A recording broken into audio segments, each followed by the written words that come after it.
Iran needs a bomb. Yeah, that's what I said. Iran needs a bomb. Why am I acting so crazy and saying things like that?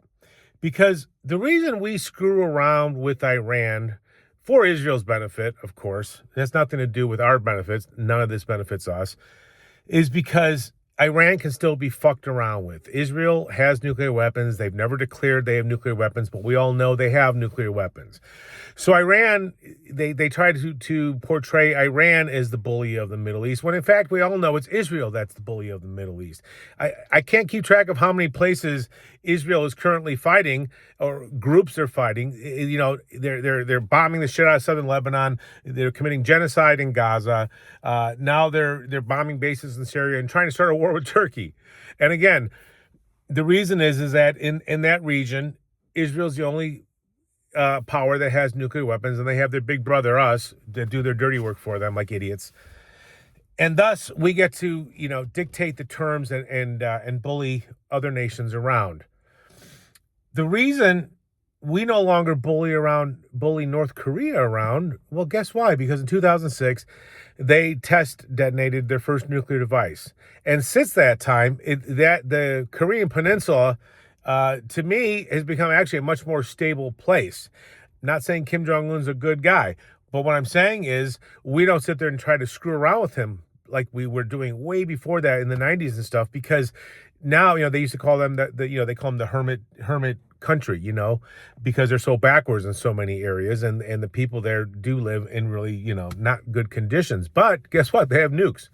So now we don't try to screw around with them, and as a result, I believe, arguably so, that it's actually a much more stable area because of that fact, because we just don't screw around with them. Same thing with Pakistan.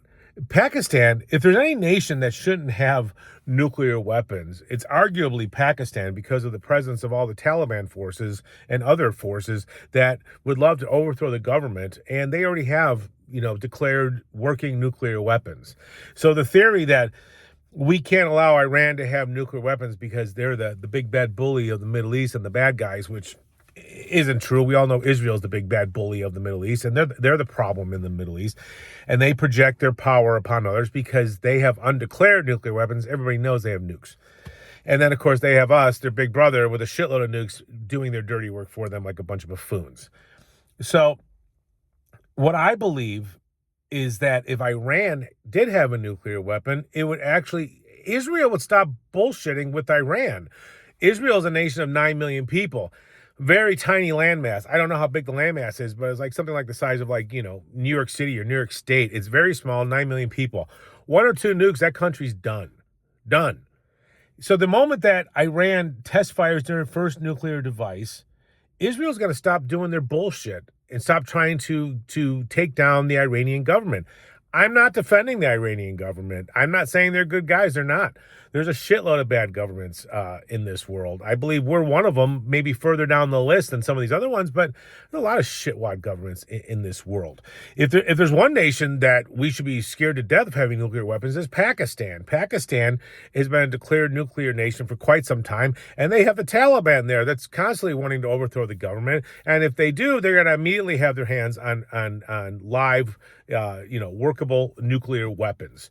So the theory is we can't let Iran have a nuke because they're such bad people. We can't, the government, we can't have them do it. I don't agree. I think it's all bullshit. I think if Iran had a nuke, a lot of this bullshit in the Middle East would stop, because all the bullshit's being caused by one nation. What nation would that be? Oh yeah, we all know what nation that is. They are the government in Israel is a cancer. They are Zionists who are constantly provoking problems in the Middle East, and those problems extend far beyond the Middle East, as we all know, as we currently know what's going on in Iran. This doesn't just affect the local area. This is affecting the world economy on behalf of a nation of 9 million people. So if Iran was smart, and I think the Iranian people are actually a very intelligent people, it would be stupid for them to not be pursuing nuclear weapons at this point, because we have shown the world that we're going to bully them around and clandestine, what am I looking for that word? Secretly, but not secretly, threatening to use nuclear weapons. Oh, maybe we'll use a little tactical nuke, on Pickaxe Mountain, and we keep this in the background as a constant threat to our perceived enemies because, oh, what are they going to do? They don't have nukes. So it would be very smart for Iran to actually develop a nuclear weapon. I think this would make the Middle East a far more stable place. And we all know the Middle East is just a hotbed that affects the rest of the world. So let them get a nuke, let Israel leave them the hell alone, and I think the world would be a much safer place. Tell me I'm wrong. I don't believe I am. It's been proven, time and time again that, the stronger countries try to, keep dominating the weaker nations. So, and especially in this world that we live in, where we just have these crazy weapons that didn't exist, 50 or 100 years ago, nuclear, chemical, biological weapons. It's a scary place. The old saying used to be, what was it? How many men could one man with a rifle kill before he himself was killed? 10, 50, 100, but eventually he'd be taken out.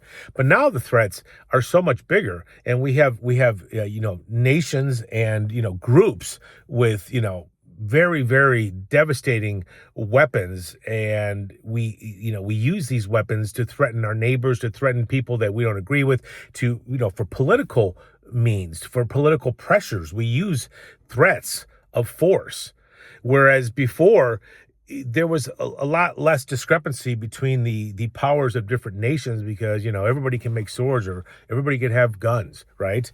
But now in the last 100 years with mechanized warfare and with all these, crazy new weapons that we have, that gap between the weak nations and the stronger nations is far more, is a much larger gap. So for some of these weaker nations, they have every incentive in the world to develop these type of weapons, especially biological weapons, for example, which is something that, at this point, a high school kid in his basement could come up with some scary shit, which is really crazy. It's kind of like, the Great Equalizer, scary, scary world. So when they use this argument that, we can't let Iran have a nuke, you realize that Israel, and you can go back, Google, look on YouTube. They've been saying this shit since the 90s that, Iran's the big bad guy, and they're on the precipice of getting a nuclear weapon within weeks, within months. They have videos of Netanyahu, decades ago saying this shit, and they keep saying the same shit. I believe Iran could probably develop a nuclear weapon pretty quickly if they wanted to. I believe they've just kind of stopped, but their technology is there, and all they got to do is kind of, do the final thing and get it together. And ironically, we killed the Ayatollah who had literally issued a fatwa, which is a religious decree forbidding Iran to make nuclear weapons because they believe that's against their beliefs. And what did we do? We killed him. And again, I'm not justifying, I'm not saying the Iranian governments are good guys. I'm not saying that at all. But all I'm saying is, unfortunately, you have to, stability comes through strength oftentimes. And if you don't want to be picked on by your bigger, stronger neighbors, then you need to have bigger, stronger weapons yourself. And we've shown this to the world. We've demonstrated this to the world that, you need to, step up your game so that we leave you alone. So I believe let Iran have a nuke, and I think we're going to see a lot more peace as a result. Tell me I'm wrong in the comments. Tell me I'm right in the comments. If you like these videos, like and subscribe. Peace.